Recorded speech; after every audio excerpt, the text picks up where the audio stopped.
Welcome back to Duties of Parents by J.C. Ryle. We are now at duty number 11, which is train them to a habit of always redeeming the time. And Ryle writes, idleness is the devil's best friend. It is the surest way to give him an opportunity of doing us harm. An idle mind is like an open door, and if Satan does not enter in by himself, it is certain he will throw in something to raise bad thoughts in our souls. No created being was ever meant to be idle. Service and work is the appointed portion of every creature of God. The angels in heaven work. They are the Lord's ministering servants, ever doing his will. Adam in paradise had work.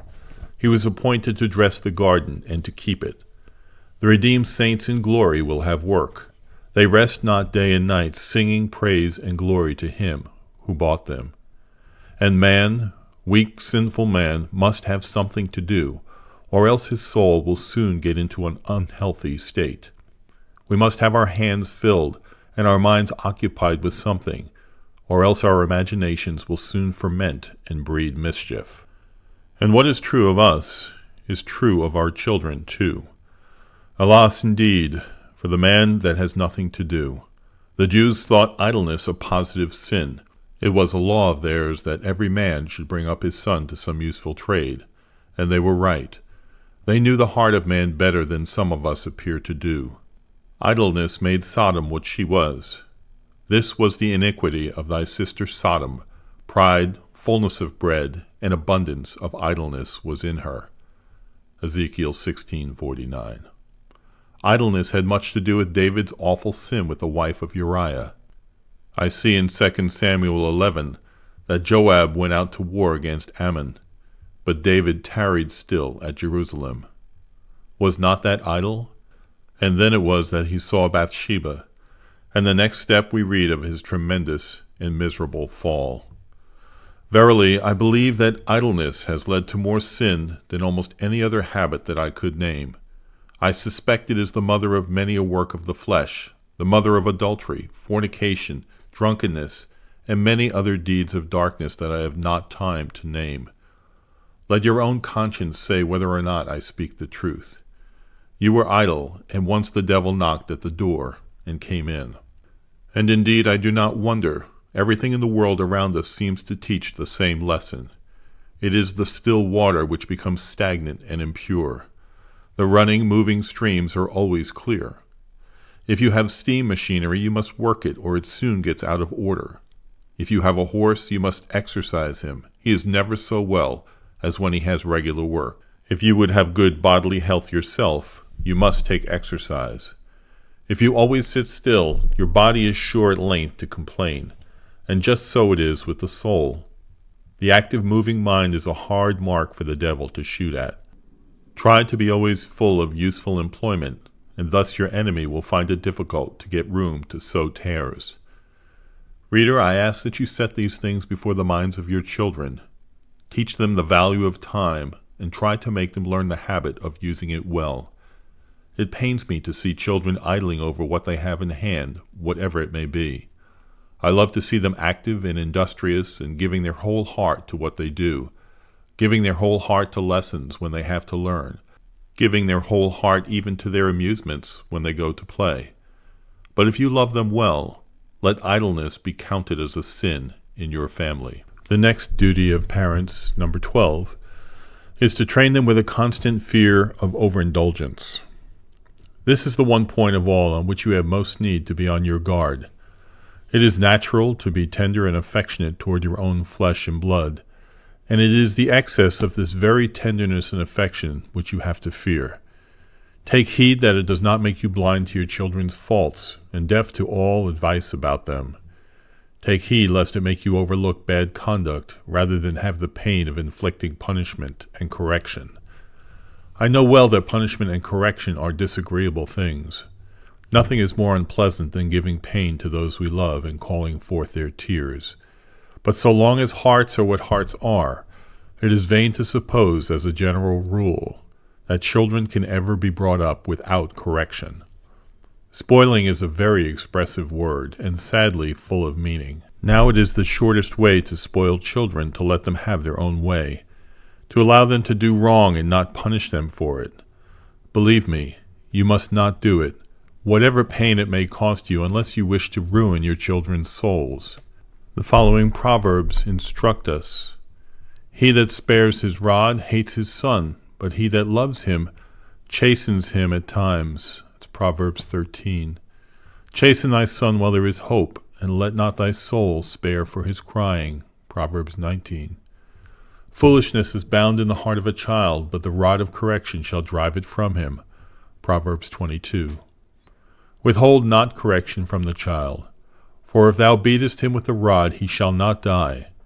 Thou shalt beat him with the rod, and deliver his soul from hell.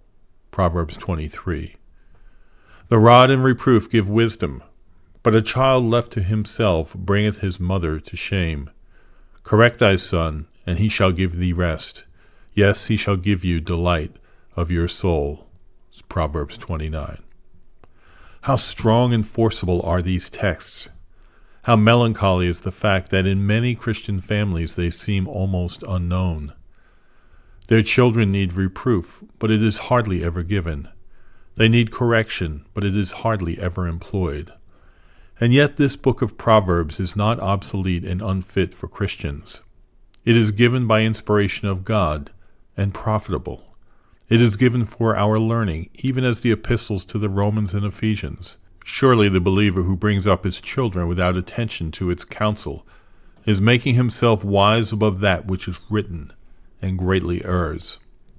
Fathers and mothers, I tell you plainly, if you never punish your children when they are at fault, you are doing them a grievous wrong. I warn you, this is the rock on which the saints of God in every age have only too frequently made shipwreck. I would fain persuade you to be wise in time and keep clear of it. See it in Eli's case. His sons Hophni and Phinehas made themselves vile, and he restrained them not. He gave them no more than a tame and lukewarm reproof, when he ought to have rebuked them sharply. In one word, he honored his sons above God. And what was the end of these things? He lived to hear of the death of both his sons in battle, and his own gray hairs were brought down with sorrow to the grave. See, too, the case of David. Who can read without pain the history of his children and their sins? Amnon's incest, Absalom's murder and proud rebellion, Adonijah's scheming ambition.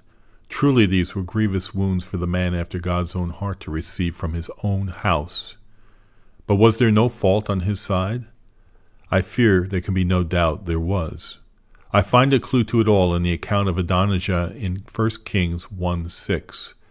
His father had not displeased him at any time in saying, "What hast thou done so?" There was the foundation of all the mischief.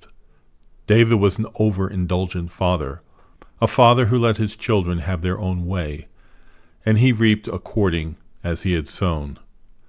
Parents, I beseech you for your children's sake, beware of overindulgence. I call on you to remember it is your first duty to consult their real interests and not their fancies and likings, to train them, not to humor them, to profit, not merely to please. You must not give way to every wish and caprice of your child's mind, however much you may love him. You must not give way to every wish and caprice of your child's mind, however much you may love him. You must not let him suppose his will is to be everything, and that he has only to desire a thing and it will be done. Do not, I pray you, make your children idols, lest God should take them away and break your idol, just to convince you of your folly. Learn to say no to your children. Show them that you are able to refuse whatever you think is not fit for them. Show them that you are ready to punish disobedience, and that when you speak of punishment, you are not only ready to threaten, but also to perform. Do not threaten too much. Threaten folks and threaten faults live long. Punish seldom, but really and in good earnest. Frequent and slight punishment is a wretched system indeed.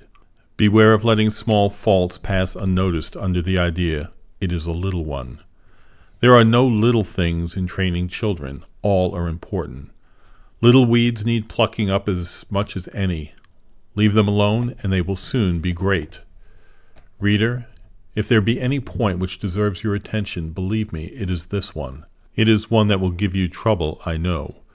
But if you do not take trouble with your children when they are young, they will give you trouble when they are old. Choose which you prefer.